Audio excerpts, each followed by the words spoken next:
And we are live, ladies and gentlemen. Welcome to the Whitfield Report. I am your host, Sam Whitfield, broadcasting live from the NGC TV studios here in South Florida. And we are also brought to you by AmericanWatchmen.org. As always, and folks, thank you for tuning in so much. It's a very special show tonight. It's the 10-year anniversary show since I've been podcasting. Now, I know a lot of you are new listeners / followers of mine since the Whitfield Report launched. So let me explain a little bit of history to some of you. Back when I was in 8th grade, so back in 2008, I just became really interested in politics, and I had been listening to talk radio for a while, and podcasting was basically an unknown format at the time. I mean, podcasting was around, but in order to listen to them, you had to physically download them to your iPod, because not too many people had iPhones at the time yet. It wasn't like today, or really there weren't any smartphones out there, so you'd physically have to download podcasts onto your iPod and listen to them. And there weren't too many podcast hosts at all out there either. So I think I ended up hosting my podcast on Blogger and then putting the audio files on Depot, on deposit files, or one of those old sites, but I can't remember. It was kind of a mess, and I started a podcast, and my very first episode was just me talking about stuff, and also my voice was not as deep as it is now. Obviously, I'm a full-grown man now, but when I started podcasting 10 years ago, I mean, I was a kid for all intents purposes. I mean, and I sounded like one too. So first 2 years didn't really become popular. I really didn't even become really that well known until 2012, and that was when I changed the name of my podcast to the Whitfield Analysis, and really took off then. And then I did the show under that name for a number of years, and then I moved here to Florida to continue that show, and then pretty much last year I decided to, I took a hiatus kind of at the end of 2016, and reformatted the show completely, and the show is now called the Whitfield Report. So that's kind of just a brief history of the podcast the last 10 years, trying to do a little bit of a crash course, and it's been fun, and I'm really looking forward to seeing what the next year brings for me in terms of podcasting. I've already had a good year with lots of guests, and I'm hoping to continue the trend. So without further ado, folks, I don't want to get too struck on going down memory lane, because I still have a lot of current events that I want to cover, but just laying down some basic contact info as usual. You can follow me on Twitter up here at @SamDaver_NGC, #Whitfield Report. You can visit my website at thesamwhitfield.com down below here.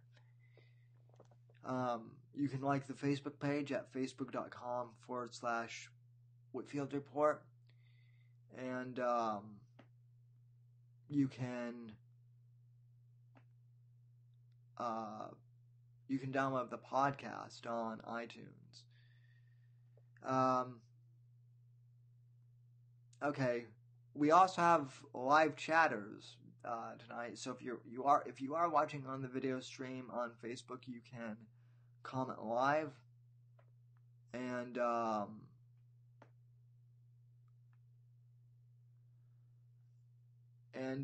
Carrie, I don't know if you can hear this yet or not. Probably not. Try refreshing the page if it hasn't done that for you. Here, let me just respond to Carrie here real quick.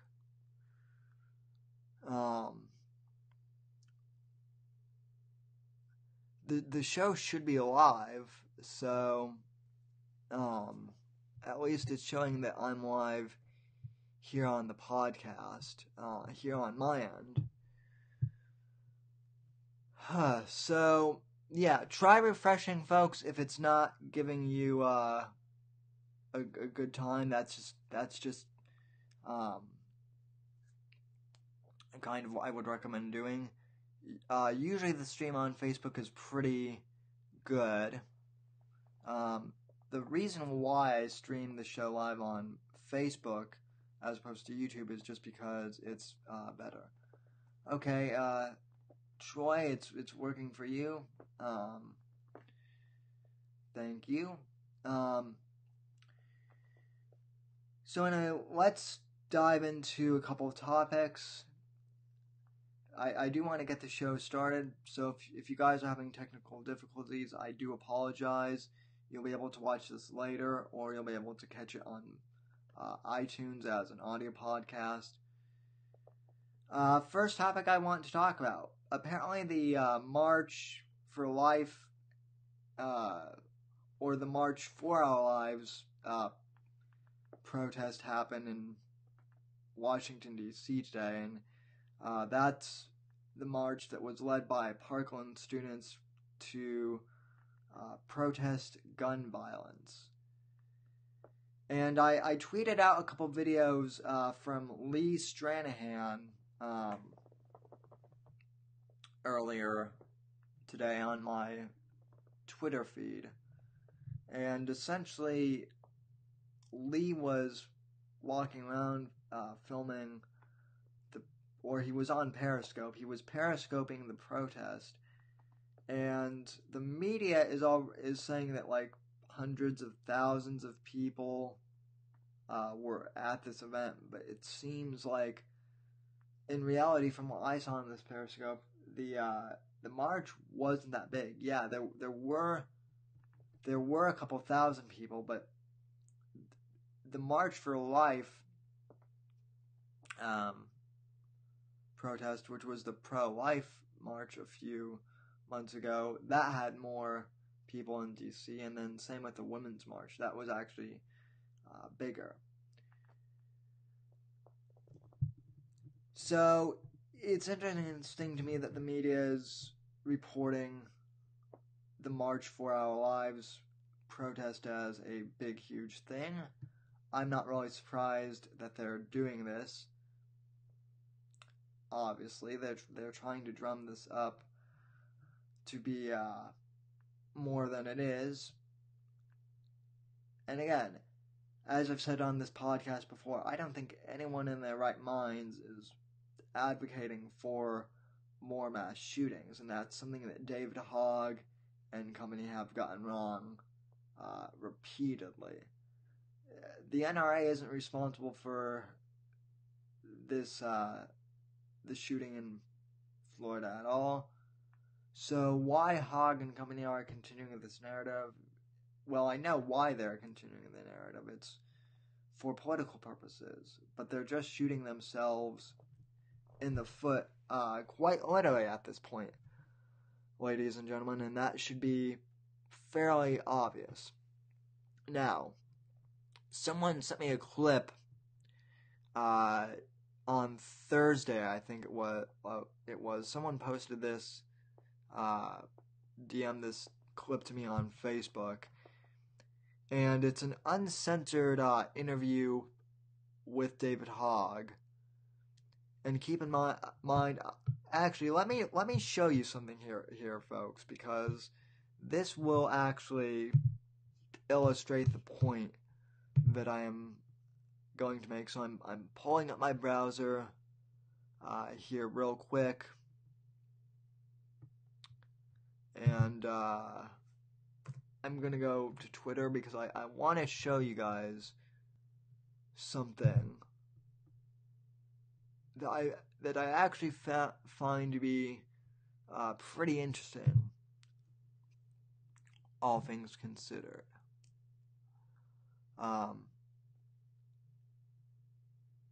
Yeah, and yes, I know that David Hogg has been kind of a subject/person of interest of mine for a few weeks on the podcast, but hey, what can I say, ladies and gentlemen? He is somewhat fascinating. I'll give him that. And now he's the latest teen political activist, which is what I once was when I was a teenager. So I've got to see what the future what the future activists are, even if I don't agree with them politically. So here's David Hogg's Twitter, and let me zoom in here. I want you guys to focus on this first tweet here. And it says, can we please not debate this as Democrats and Republicans, but discuss this as Americans? In the comments, if you see someone you disagree with, do not attack each other, talk to one another. This applies to me too. We must work together to save our future. Okay, now, for those of you listening on the audio podcast, the tweet I just read is David Hogg's pinned tweet from March 11th. So he's crafted this narrative, at least on his Twitter feed, ladies and gentlemen, that he's all about wanting to come together, and he doesn't want division in this country anymore. He's totally against that. He's not doing this for political purposes at all.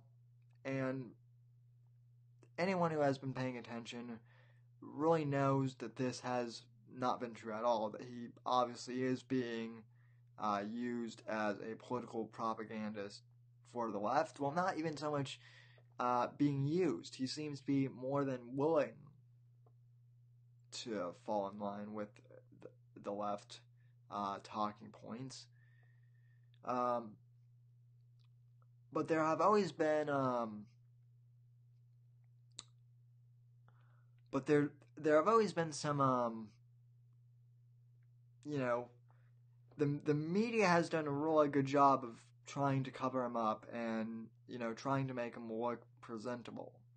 But last night I saw this clip, and I guess it's from an interview with a web magazine called Opinion.com. And this censored interview he does, I'll play the clip for you. Basically, he goes ahead and basically uses the most profane language ever, and basically says that the NRA and basically all of conservatives are his political enemies, and he's going to destroy them. This clip has made the rounds on the web a little bit, but it's not as viral as I think it should be. And not a lot of people have seen this yet. But then again, it did come out late Thursday evening, Friday, and I know not a lot of people pay attention to politics then. So anyway, I'm going to play this clip and break it down for you guys. And fair warning, I know my podcast has an explicit tag on it to begin with, but for those of you watching on Facebook or YouTube, I do want to warn you. This clip does contain some profane language from David Hogg himself, so viewer discretion is advised. Fuckers that want to keep killing our children. They could have blood from children spattered all over their faces and they wouldn't take action because they'll still see those dollar signs. Are you exhausted? I'm beyond exhausted. Is it energizing, this exhaustion? Is it an energizing exhaustion? Yeah, it's just as energizing as it is exhausting at this point.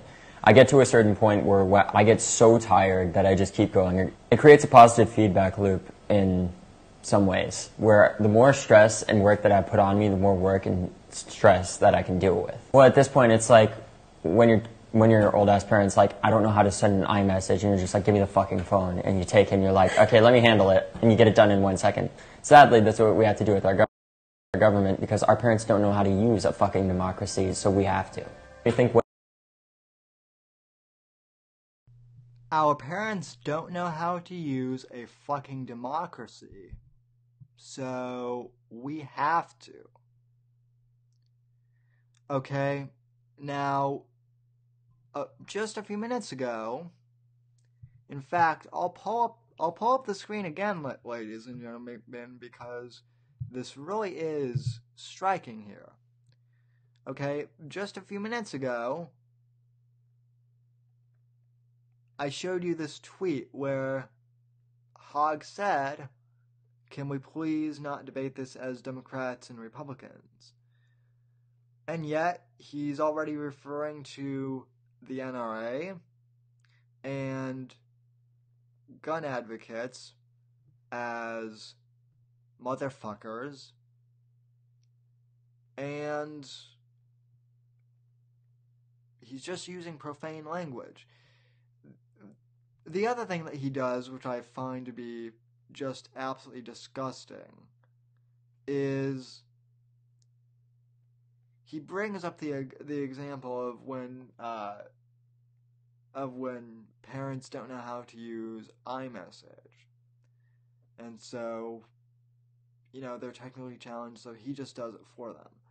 Well, part of me has to wonder if he actually does that to his own parents, right? Or if he does that to other family members. If he just does that.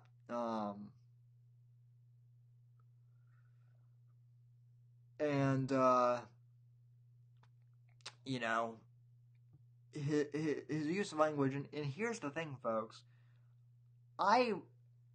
It's not the profanity that bothers me, okay? I think everyone from time to time swears. I know I fucking do sometimes. I just did that to be funny and kind of prove a point. I have no problem with him being profane, and that's what the left is going to say. My point is, Sam's just being a Puritan who is afraid of curse words and whatnot. Right, so in the comments, I want to read a couple of these comments off to you, and then we'll get back to the clip. Troy Webster in the chat room says, does Florida have a civics requirement for high school? Troy, I am not a native of Colorado, so I honestly have no idea, actually, if this is true or not. I honestly don't know.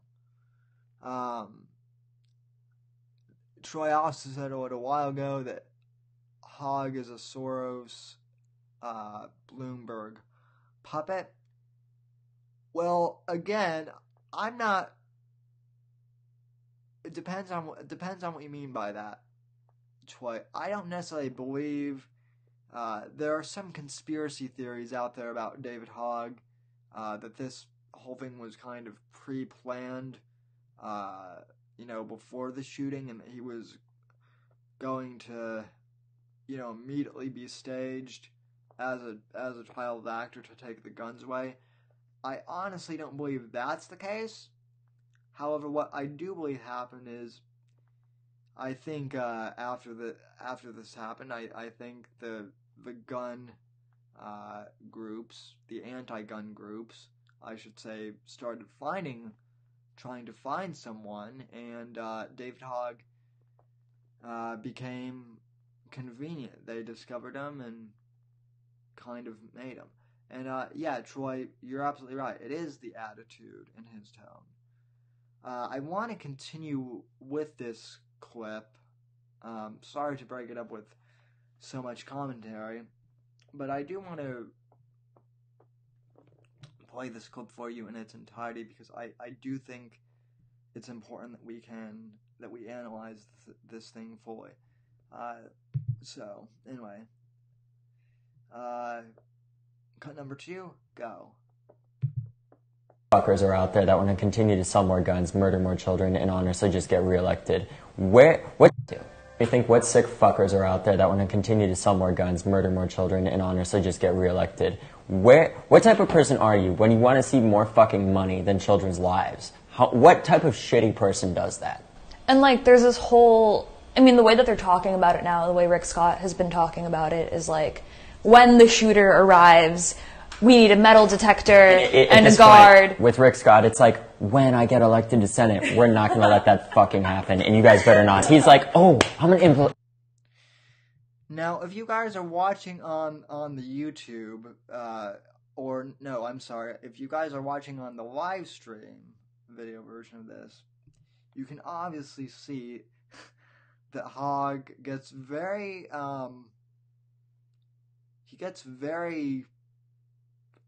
aggressive, even towards the audience. You guys better not fucking let Rick Scott get elected to Senate. Which, by the way, kid, with your attitude, I'm even more determined to make sure that Rick Scott, that every pro-gun, pro-liberty conservative gets into Congress. I mean, that was kind of my motivation to begin with, but now with your piece of shit attitude, I'm even more determined. And honestly, folks, David Hogg knows, or he should know, that no,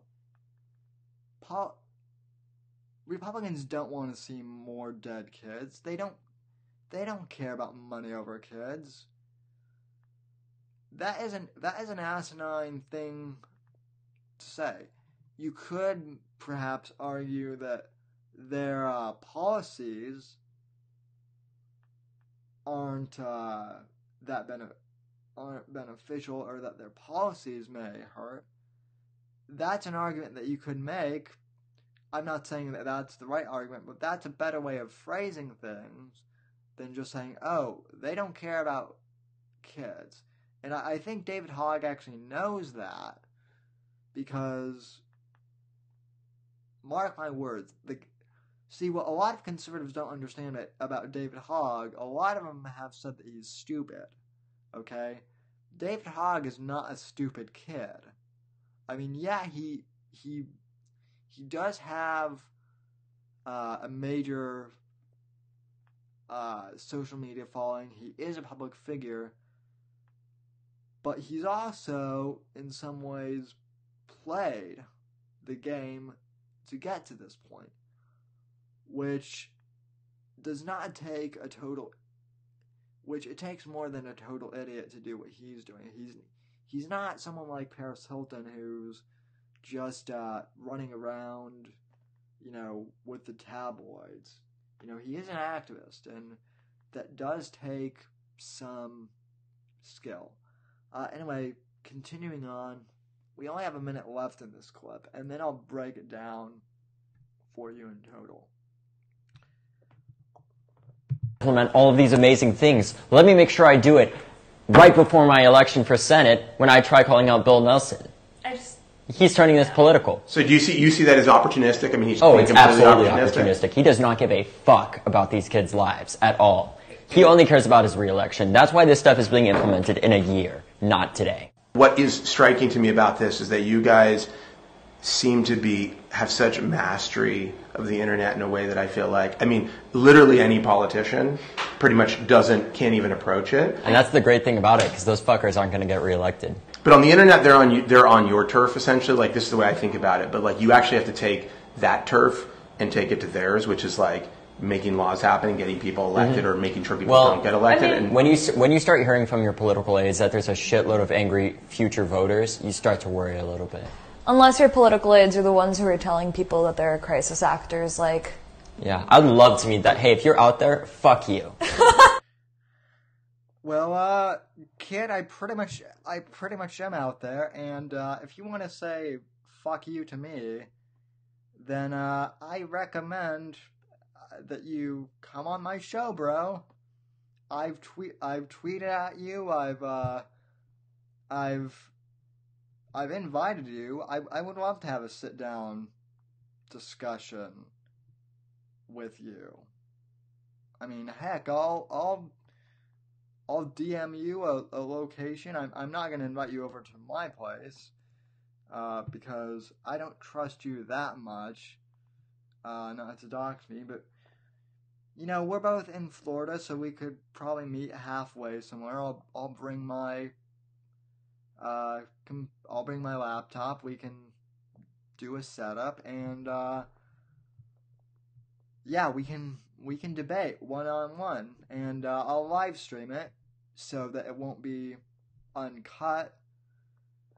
And I know a whole bunch of other people have invited Hogg to debate. Other teenage conservatives, by the way. Now, folks, I have touched a little bit on this before, but I think it bears repeating more in depth. I have a theory as to why David Hogg is so popular.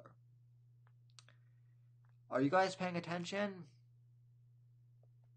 in the chat room? Good, because I think that this is going to...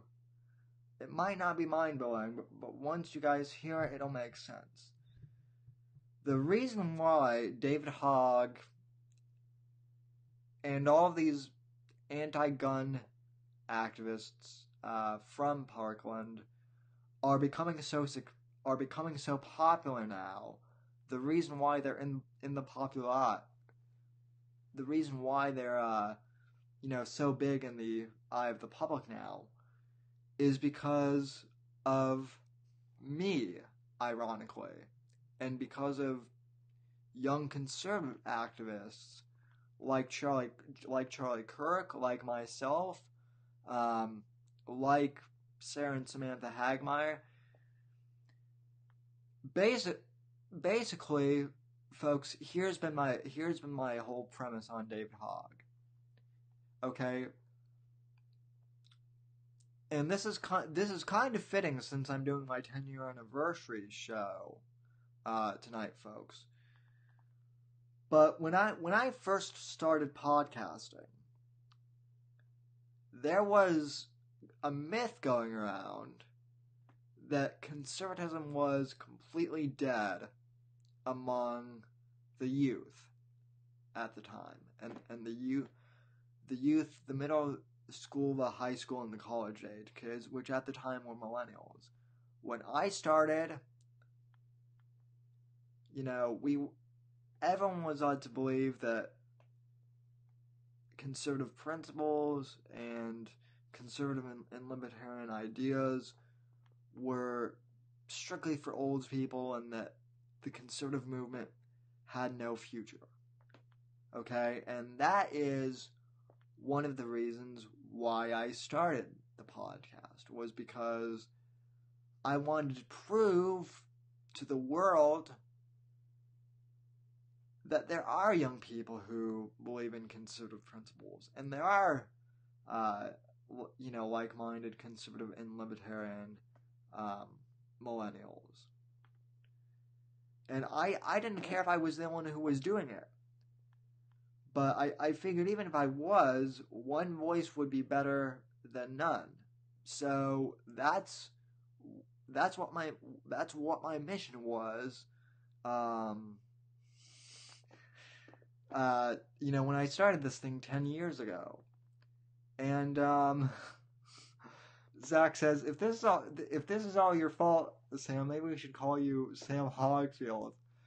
Well, if this is, in all seriousness, Zach, it could be my fault partially. But my other point is around the time I really started becoming active on Twitter and other social media, the more conservative social media grew and the more my podcast grew, other teenage conservatives started popping up. And we started networking with each other and connecting with each other and building a movement. Some individuals, granted, didn't last long. Some are better. Some, turned out to be DNC plants, some of them turned liberal. But for the most part, there began to be a massive movement of millennial conservatives / libertarians / what have you. Basically, anyone who was into pro First Amendment, pro Second Amendment, liberty-oriented individuals in the millennial movement, we all started coming together. And all of that really culminated in 2016 during the Trump election with the Babes, with the MAGA movement and the Babes for Trump movement, which, ironically, well, not so much ironically, but, I gotta give credit where credit was due. The female wing of, the MAGA movement, the hotties for Trump and the babes for Trump, they actually did more for us as a movement than even I did. Sex does sell, ladies and gentlemen. I'm not gonna lie, or sex appeal, I should say, sells. But anyway, regardless of what millennial conservatives were doing, the point was we got Trump elected in big numbers, and so the left finally had to admit that we exist. They have finally had to admit that we exist. They can no longer say, conservative millennials, they don't exist, or they're like a small minority. No. We're out there. So, now the Dems, after the 2016 election, they're scared. They're scared shitless. They're wondering, what do we do? What do we do? We had colleges. We had K through 12. And Generation Z is becoming even more conservative than the millennials. They're more conservative. They're not buying into any of our SJW propaganda in the schools. What do we do? What do we do? What do we do? Well, they started searching, ladies and gentlemen, and as Rahm Emanuel once famously said, never let a serious crisis go to waste. That was his famous line after Obama's first election. I don't have that clip here tonight, but Google it on YouTube. I'm sure it's up there, although, knowing that I just said that, Google might try and scrub all evidence of that clip, but it is out there. And so now the left is trying to organize they're basically trying to create their version of the conservative youth movement, so to speak. And so David Hogg, look, I've said this before. I do feel bad for him in the sense that he had to go through the shooting. I do genuinely feel for him having to go through this, but the fact that he has turned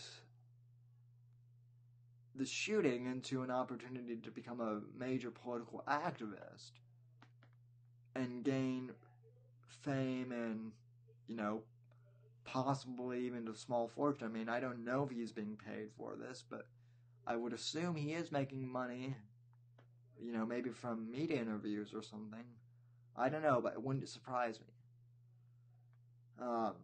Basically, the left has chosen to make him their Sam Whitfield, their Charlie Kirk. Their fill in the name of any one of my colleagues or myself, and that's kind of who David Hogg is, along with a couple of these other activists. The fact that the left is now trying to imitate us is actually kind of flattering. But as you can see from David Hogg's little uncensored video clip,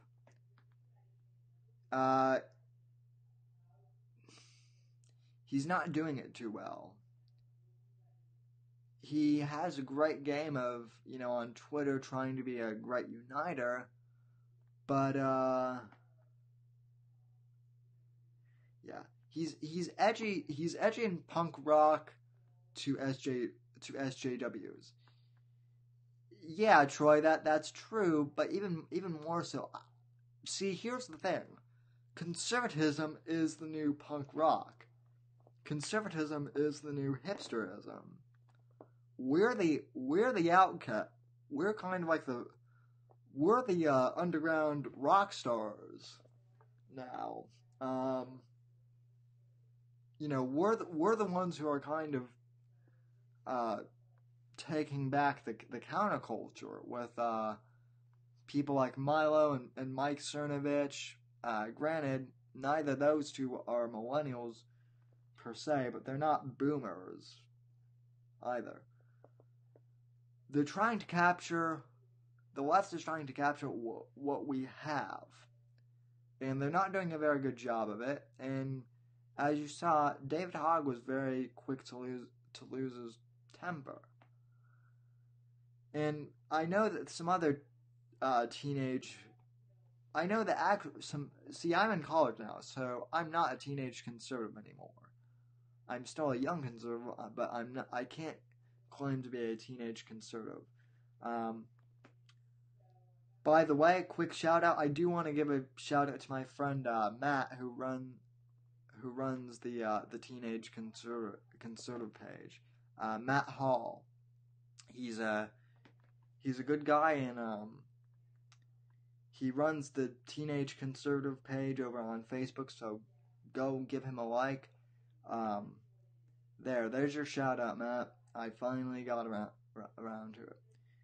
Anyway, other teenage conservatives have invited David Hogg to debate. Well, Kyle Kashav, who is also a Parkland school shooter, a Parkland school shooting survivor. He actually invited David Hogg to debate multiple times, and David Hogg still hasn't taken him up on the invitation. So it just goes to show that the kid is not a very good debater. Alright, and, so long story short with that, I think that the March for Our Lives thing, it'll be interesting to see in the aftermath how much, of an impact it actually makes, because I think it's just being blown out of proportion by the media. Alright, moving on to other topics, because I don't want to spend too much more time on David Hogg, but I want to switch over to something more entertaining. So, Roseanne Barr was on Jimmy Kimmel's show last night, I believe. And, most people know by now that Jimmy Kimmel is kind of like the Pope of liberal Hollywood now, basically taking up every SJW cause on his own, and he's become so far to the left it's not even funny. Well, Roseanne Barr actually voted for Trump in this last election. And say what you will about Roseanne Barr, I wouldn't say I'm a big fan of hers by any means, and she does kind of come off as like your crazy aunt. There's no denying that. But she called Jimmy Kimmel out on basically just how far left he's gotten, and it was great. She was on his show last night along with John Goodman to promote the return of Roseanne, which I guess is being relaunched. And after this exchange on the show, ladies and gentlemen, I bet it's going to be huge. So I'm going to cue the clip up here for a sec. So this is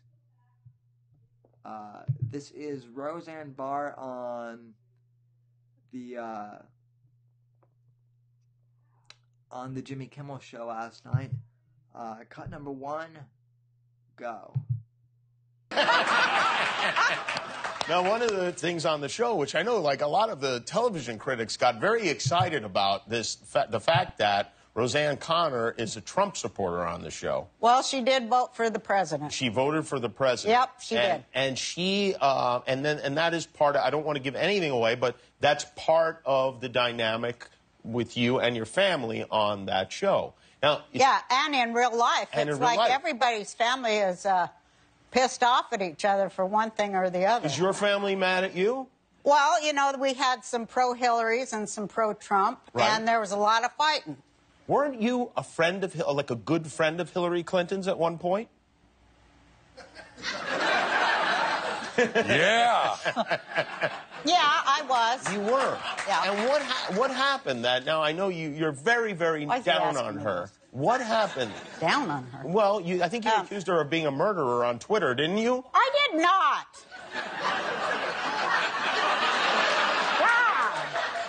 Yeah. As in, you know I'm going to find that tweet in the next 40 seconds, right?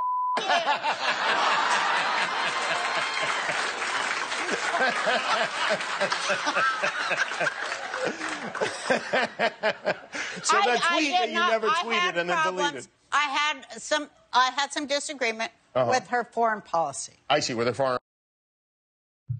Okay, one quick observation to make here, ladies and gentlemen.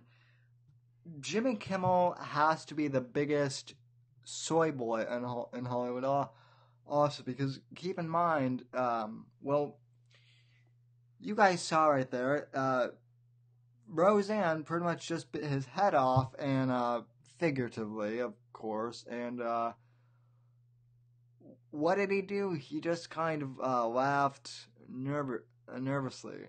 By the way, I forgot that John Goodman was on that show, and I love John Goodman, and I'm getting Walter Sobchak vibes right now.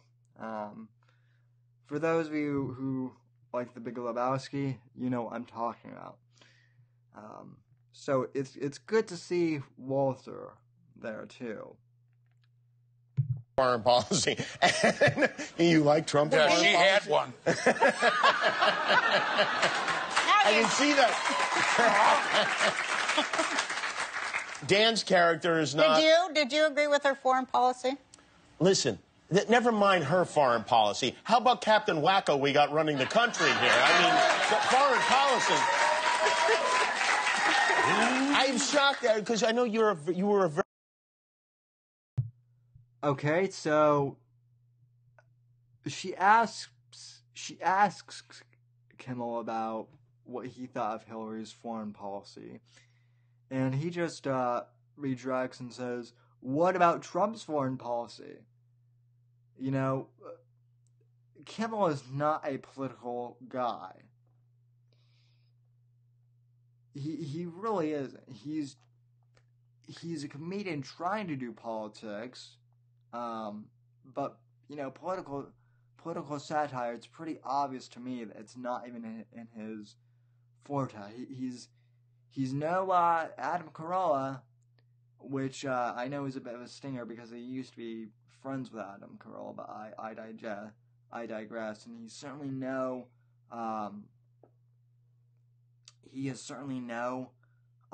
Dennis Miller either. And he couldn't even answer Roseanne's question about her foreign policy, which tells me that he didn't know anything about Hillary's foreign policy at all. But yeah, this is great. It gets even better as we go on. Liberal, socially liberal person in general. I mean, I'm still the same. You all moved. We did. You all went so far out, you lost everybody. I mean, seriously. You're probably right, by the way. A lot of your audience, and including me, I just want to say this, Jimmy. A lot of us, you know, no matter who we voted for, we don't want to see our president fail. Right. You know? Right. I know. Because we don't want Pence. And yet we've seen it over again. You want Pence? You want Pence for the friggin' president? No, I don't want him either. Well, then zip that list.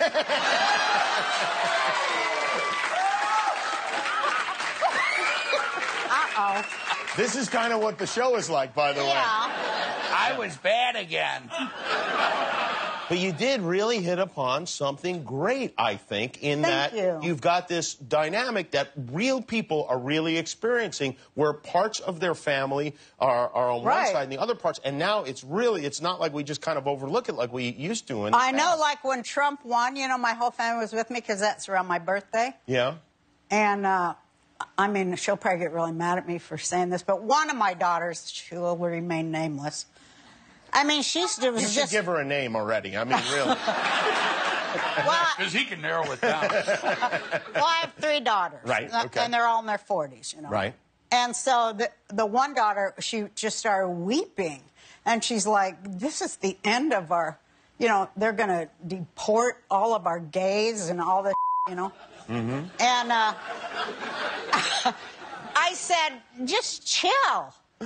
Just chill, you know. Try to think positive for, like, why people wanted to change. Mm-hmm. And it's up to the people. Here's my 2 cents, damn it. Okay. It's up to us to make this government work, no matter who's president. It's up to us to do our jobs as citizens. And if we don't like something, you know, let them know you don't like it. And then you got another election in 2 years. Get out there and vote. Change it if you don't like it. That's very good. I mean, you can't argue with that. Mic drop. And, yeah, that was Roseanne Barr basically schooling Jimmy Kimmel. And I'm glad I suppose it had to be her because, I mean, Jimmy won't have Adam Carolla on anymore. At least I don't think he will. But that was great. I may actually have to start watching this show now because you know, even though I don't have cable, which is going to be a bit of a conundrum, but that was just great. Hearing her whoop Kimmel's ass, and I mean, at one point, he even admits that she's right about how far off they went, and absolutely fantastic. Well, folks, it's about that time. We're coming to the close out of our show. Real quick, I do want to mention that tomorrow is the actual anniversary of the podcast, of when I started doing the show. But I decided to do the live broadcast tonight. But what I'm going to do for tomorrow's, I'm basically going to create a compilation of basically a best of all my best moments, some of my early moments, and the interviews, and that will be for the audio podcast exclusively. So you'll be able to download that tomorrow evening. I think that drops around 6:30 p.m. Eastern Time. So refresh the feeds, and as always, you can stay up to date with me on the Facebook page and on my Twitter feed as well. And again, you can go to thesamwhitfield.com for all the information. And folks, I just want to thank everyone for tuning in, and thank you especially for supporting me over these past 10 years.